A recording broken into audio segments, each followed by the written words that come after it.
I had always known Dr. Preston as my husband's physician, a man who had been a steadfast presence in our lives for nearly 2 decades. At 66, he exuded an old-world charm that most men his age seemed to have lost, wearing his neatly pressed suits and carrying himself with a quiet confidence. He was thoughtful, meticulous, and dedicated, a far cry from the hurried doctors I'd encountered over the years. But to me, he had always been a professional figure, never anything more. That perspective changed the day of my checkup. My husband had insisted I see Dr. Preston for a general consultation after I'd been complaining of fatigue and headaches. It had been years since my last full exam, and I knew he was right, though I reluctantly agreed. The truth was, I felt vulnerable. My life had been in a sort of quiet chaos, a long stretch of unease I couldn't quite name, a restlessness I was too ashamed to share. The clinic felt cold and clinical as usual, but there was a peculiar warmth in Dr. Preston's presence. When he entered the room, his kind eyes crinkling behind his glasses, I felt an inexplicable wave of comfort. "Claire," he greeted, his deep, measured voice pulling me out of my thoughts. "It's been a while since I've had you here. Let's get you taken care of." I smiled politely, clasping my hands in my lap. "Thank you for fitting me in. It's no trouble. Your husband speaks highly of you. You're overdue for some self-care," he said, his tone gentle yet firm. His gaze lingered a beat too long before he flipped open my chart, a subtle shift that I dismissed as overthinking. The exam started with the usual questions: diet, sleep, stress levels, and I found myself unexpectedly candid. Something about the way he listened, his attention unwavering, made me spill more than I'd planned. I spoke about my insomnia, the weight of responsibilities at home, and the nagging sense that I had somehow lost myself in the years of marriage and routine. He nodded thoughtfully, pen poised above his clipboard. "You're carrying a lot, Claire. Have you been making time for yourself? Doing things that bring you joy?" I hesitated, caught off guard by the question. "I suppose not. It's just been difficult." Dr. Preston set his clipboard down, his gaze softening. "It's not uncommon, but it's not something to ignore either. Your health isn't just physical, it's everything, mind and body. We'll address all of it." His words felt intimate, almost too much for the sterile setting. I shifted uncomfortably but nodded, grateful for his understanding. He stood then, gesturing toward the exam table. "Let's start with some basics. If you don't mind, I'll need you to slip into this gown." I took the garment he handed me, the brush of his fingers against mine fleeting yet noticeable. He stepped out of the room to give me privacy, and I changed quickly, my cheeks warm. The gown felt flimsy, an inadequate shield against the vulnerability of the moment. When he returned, he moved with calm precision, his demeanor professional but unhurried. His touch was clinical, at first checking my blood pressure, testing reflexes. But as the exam progressed, I couldn't ignore the subtle shifts. His fingers brushed my skin with a gentleness that felt deliberate, lingering just a fraction too long. His eyes, though focused on his tasks, seemed to catch on mine more often than necessary. "Does this hurt?" he asked, pressing lightly along my abdomen. His voice was steady, but there was an undercurrent of something I couldn't place. "No," I replied, my breath hitching involuntarily. His hand stilled, and for a moment the air between us felt charged. He cleared his throat, stepping back abruptly.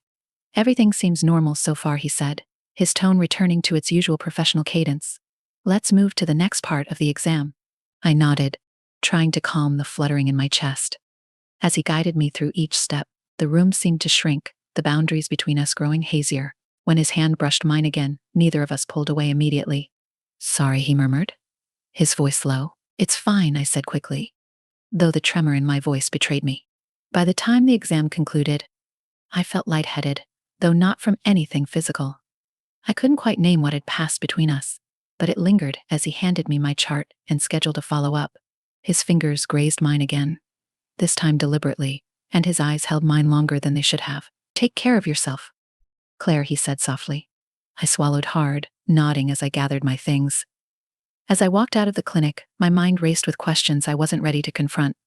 Something had shifted between us, something I couldn't quite define but couldn't ignore either. And deep down, I knew this was only the beginning. The days after my appointment with Dr. Preston passed in a blur, yet his presence lingered in my mind with an intensity that unnerved me. My husband noticed my distracted state, but chalked it up to exhaustion, something I didn't correct. I told myself it was nothing, just a harmless moment of heightened awareness during the checkup. Yet the memory of his lingering gaze, the feather-light touch of his fingers, replayed in my thoughts more often than I cared to admit. When the reminder call for my follow-up came 2 weeks later, I almost canceled.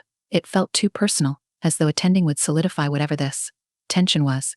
But a stronger part of me, one I wasn't entirely proud of, wanted to see him again. I told myself it was practical. I needed to prioritize my health. That reasoning, though flimsy, was enough to push me to show up. The clinic was quieter this time, nearing the end of the day. The receptionist greeted me warmly and directed me to an exam room. I settled onto the chair, smoothing my skirt nervously, trying not to let my anticipation spiral into something irrational. The door opened softly, and there he was again, his presence filling the room with an unspoken gravity. His white coat was unbuttoned, revealing a crisp shirt and tie beneath, and his glasses perched lower on his nose, giving him a scholarly yet approachable air. "Claire," he said, his voice carrying a warmth that immediately unsettled me. "Good to see you again." "You too," I managed, my voice steady despite the flutter in my chest. He reviewed my chart with a practiced ease, his brow furrowing slightly as he read. "It seems the fatigue is still an issue." I nodded, clasping my hands together in my lap. "A bit. The headaches too, though not as frequent." He looked up then, his gaze piercing. "You need to give yourself more grace. Rest is as vital as anything I can prescribe." I forced a smile. "Easier said than done." His lips quirked upward, but his expression quickly turned serious. "I'd like to run a few more tests today, if that's all right, just to rule out anything underlying." I agreed, and the familiar ritual of the exam began again. This time, though, the tension in the room was undeniable, thick enough to feel like a tangible force. Each touch, each word, seemed imbued with an undercurrent neither of us acknowledged aloud. At one point, as he adjusted the blood pressure cuff around my arm, his fingers brushed the sensitive skin of my wrist.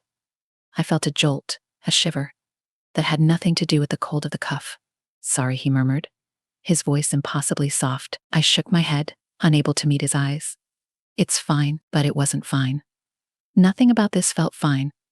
It felt charged, electric, as though the boundaries between us were dissolving in real time. When the preliminary checks were done, he stepped back, slipping his hands into his pockets. "Before I proceed, is there anything else you'd like to share? Any symptoms or concerns you haven't mentioned?" The question seemed loaded, though I knew it was routine. I hesitated, feeling the weight of his gaze on me, the sharp awareness that there was so much more I could say. But instead, I shook my head. "No, nothing else," I said quietly. He nodded, but his expression remained unreadable. "All right, let's proceed." The next part of the exam required me to lie back on the table, and I felt my pulse quicken as he adjusted the reclining seat. The room was silent save for the faint hum of the overhead lights and the measured cadence of his voice explaining each step. But beneath that clinical veneer was something unspoken, something that hung in the air between us like a question neither of us dared to ask. As he pressed gently along my abdomen, his touch was as professional as it had been during the first visit, yet it sent a ripple of heat through me. He paused briefly, glancing up at me, and our eyes met. It was fleeting but undeniable. A moment that seemed to stretch far longer than it should have. "You're tense," he said, his voice low. I exhaled shakily. "I guess I am." "Try to relax," he murmured, his tone impossibly soothing. His hands, warm and steady, applied a gentle pressure that only heightened my awareness of him. By the time he finished, my mind was spinning. I sat up slowly, feeling as though I'd just crossed an invisible threshold, without even realizing it. "All done," he said, stepping back and removing his gloves. "You're in good health overall, Claire. But I still want to keep an eye on the fatigue and headaches."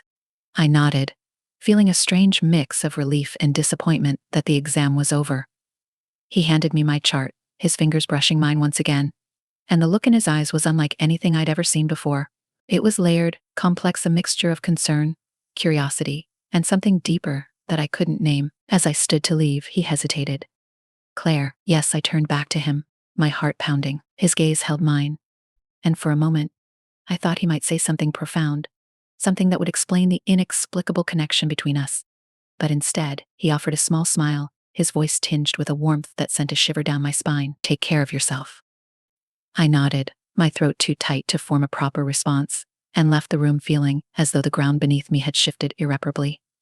The drive home was a haze, the weight of the encounter settling over me like a heavy cloak. I told myself it was nothing, that I was imagining things, that the boundary between patient and doctor had not truly been breached. But deep down, I knew better. Something had begun, something I couldn't take back, and the thought both thrilled and terrified me. The days after my second visit to Dr. Preston felt surreal, as if I were living two lives. One was the familiar routine of being a wife, grocery runs, cleaning the house, making polite conversation with my husband. The other was an internal storm of emotions and desires I didn't fully understand. My thoughts kept circling back to the way Dr. Preston had looked at me, how his voice had softened when he said my name, and the way his touch lingered just long enough to send my pulse racing. I found myself replaying every detail of the exam in my mind, dissecting his expressions, his tone, his pauses. It was maddening, this fixation, but I couldn't stop. I started to wonder if he thought of me too, if the tension I felt between us was real, or just a product of my imagination. The not knowing consumed me. When my phone buzzed with a call from his office a week later, my heart leapt to my throat. The nurse on the line explained that Dr. Preston had requested an additional follow-up to discuss some test results in person. The tone of her voice was casual, professional, but my mind raced with possibilities. I agreed to the appointment, my chest tight with both dread and anticipation. This time, the clinic was even quieter. The receptionist barely looked up as she waved me toward the back, where Dr. Preston was waiting. The door to his office was open, and he stood by the window, his silhouette outlined by the fading light of the late afternoon. When he turned, his expression was unreadable, his eyes darker than I remembered. "Claire," he said, motioning for me to enter. "Come in." The room felt smaller than I'd remembered, or maybe it was the weight of his presence that made it seem that way. He gestured toward a chair, and I sat down, clutching my bag in my lap like a shield. "Is everything all right?" I asked, my voice quieter than I intended. "Yes," he said, taking his seat across from me. "Your tests came back normal. Physically, you're in excellent health. But there's something else I wanted to discuss." I swallowed hard, nodding. "Okay." He leaned forward, resting his elbows on the desk. His gaze was intense, pinning me in place. "Claire, I've been doing this a long time. I can tell when someone is struggling, even when they don't say it outright." I looked away, his words hitting too close to home. "I'm fine," I said, though it sounded hollow, even to me. "You're not," he said firmly, but not unkindly. "And that's all right. It's why I'm here to help." I couldn't meet his eyes. My defenses were crumbling, and I hated it. "I didn't come here for a therapy session." "I know," he said softly, "but sometimes it's hard to separate the physical from the emotional. You're carrying something heavy, Claire. I can see it." The silence that followed was deafening. I felt exposed, as though he could see every crack and flaw I'd spent years trying to hide. When I finally looked up, his expression was gentle, yet his gaze burned with an intensity that made my breath catch. "Is there something you're not telling me?" he asked, his voice low. For a moment, I considered spilling everything, the restlessness, the emptiness, the confusion that had consumed me since our last encounter. But instead, I shook my head. "No," I whispered. He didn't look convinced, but he let it drop. "Very well. Let's go through a few more checks today. I want to be thorough." I followed him to the exam table, my pulse quickening as I climbed onto the familiar surface. This time, the atmosphere was different, heavier. His movements were slower, more deliberate, as though he was just as aware of the charged air between us as I was. When his hands rested on my shoulders to guide me back, I felt a shiver that had nothing to do with the temperature of the room. His fingers lingered, his grip firm yet gentle, and when our eyes met, the unspoken tension between us seemed to crackle like static electricity. "Relax," he said, his voice barely above a whisper. I tried to obey, but my body refused. Every touch, every brush of his hand against my skin, sent my nerves into overdrive. As he adjusted the stethoscope against my chest, his fingers grazed my collarbone, and I felt my breath hitch. "Deep breaths," he instructed, his tone steady, though his hand trembled ever so slightly as it moved to my wrist to check my pulse. I complied, but the closeness between us was unbearable. When he finally stepped back, I felt both relief and an inexplicable sense of loss. He turned to jot something down on his clipboard, his shoulders tense. "Is that all?" I asked, my voice cracking slightly. He hesitated, then turned to face me fully. For a long moment he said nothing, his expression unreadable. Then, in a voice so quiet it was almost a whisper, he said, "Claire." He stopped himself, running a hand through his silver-streaked hair. The vulnerability in his posture was startling, and it took me a moment to realize that he was just as conflicted as I was. What I prompted, my heart pounding. His eyes met mine, and for the first time I saw the full depth of his turmoil. "Nothing," he said finally, his voice heavy with restraint. "We're done for today." I nodded, though disappointment flooded me as I slid off the table. I grabbed my things and headed for the door. But just as I reached for the handle, his voice stopped me. "Claire." "Gay?" I turned, my breath catching in my throat. He stood there, his expression a mixture of longing and regret. "Take care of yourself," he said, the words laced with a weight that left me reeling. I nodded, unable to speak, and left the room. As I walked to my car, the gravity of what had just happened pressed down on me. Something had shifted again, something that neither of us could undo. And for the first time, I wondered if I even wanted to. The weeks that followed felt like I was walking a tightrope, suspended precariously between reality and the inescapable pull of something I didn't dare name. Every time I thought about Dr. Preston, a rush of guilt followed, tangled with something deeper. Something I couldn't deny no matter how hard I tried. I told myself to move on, to focus on my marriage, my life, but it was impossible. His voice, his touch, his eyes, they haunted me, slipping into my thoughts when I least expected it. I didn't anticipate hearing from him again. After all, there was nothing else to discuss, no further appointments, no outstanding issues with my health. But one evening, as I sat alone in the dim light of the living room, my phone buzzed. Seeing his name on the screen stopped my breath. "Hello," I answered, my voice barely audible. "Claire, it's Dr. Preston." His tone was calm, measured, but there was an edge to it that I couldn't ignore. "I hope I'm not calling too late." "No, not at all," I said quickly, my heart pounding. "I've been reviewing your tests again," he began, though there was something in his voice that suggested this wasn't the real reason for his call. "I'd like to discuss a few things in person, if you're available." The logical part of me screamed to decline, to make an excuse, but the part of me that had been longing for this connection overpowered my reason. Yes, I can come by. Tomorrow? After hours, he said, the hesitation in his voice almost imperceptible. "We'll have privacy." Privacy. The word hung in the air long after we ended the call, its implications both thrilling and terrifying. I spent the next day in a haze, torn between anticipation and dread. By the time the sun began to set, I could barely keep my hands steady as I got into my car. The clinic was dark when I arrived, the parking lot empty except for his car. My heels clicked softly against the pavement as I approached the door, my nerves fraying with every step. When I pushed it open, the bell above barely made a sound, as though even it understood the weight of the moment. Dr. Preston was waiting in his office, standing by the window again, his silhouette illuminated by the warm glow of the desk lamp. When he turned to look at me, his expression was guarded but tender, and I felt the air leave my lungs. "Claire," he said softly, gesturing for me to sit. "Thank you for coming." I nodded, unable to trust my voice, and lowered myself into the chair across from him. He sat as well, leaning forward slightly, his hands clasped together, as though he were trying to keep them steady. "I owe you an apology," he began, his voice low but steady. "For overstepping during your last visit. It was unprofessional." My throat tightened. "You didn't." "I did," he interrupted gently, his eyes locking onto mine. "But what's more concerning is that I wanted to. That I still do." The confession hung in the air, the finality of his words settling over us like a heavy blanket. My breath quickened, but I didn't look away. "Why did you call me here?" I asked, my voice barely above a whisper. He leaned back slightly, exhaling, as though he'd been holding his breath for hours. "Because I can't seem to let this go, whatever this is between us. It's wrong, but it's real." The room seemed to shrink, the space between us closing in, until it felt like we were the only two people in the world. I should have been appalled, should have gotten up and walked out, but I couldn't move. His words echoed the ones I'd been too afraid to admit to myself. "I don't know what to say," I murmured, my hands trembling in my lap. "You don't have to say anything," he said, his voice thick with emotion. "I just needed you to know." For a long moment, neither of us spoke. The silence was deafening, but it was filled with unspoken words, with everything we weren't brave enough to admit out loud. When he finally stood and crossed the room, my pulse spiked, and I felt frozen in place. He stopped in front of me, his eyes searching mine. "If you want me to step back, to let this go, tell me now. I'll respect it." I should have said yes. I should have told him to end this before it went any further. But instead, I stood, my breath shallow, and took a step toward him.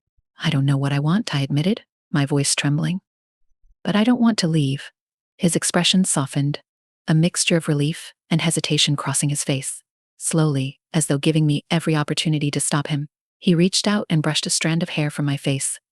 The touch was feather-light, but it sent a shiver through me that I couldn't suppress. "Claire," he said, his voice barely audible, "if we do this, there's no going back." "I know," I whispered, my heart pounding so loudly I was sure he could hear it. And then, as though the tension between us had finally snapped, he closed the distance. His hands cupped my face, and his lips met mine in a kiss that was both tentative and desperate, years of restraint dissolving in an instant. The world outside the room ceased to exist. There was only him, his warmth, his touch, the way he made me feel alive in a way I hadn't in years.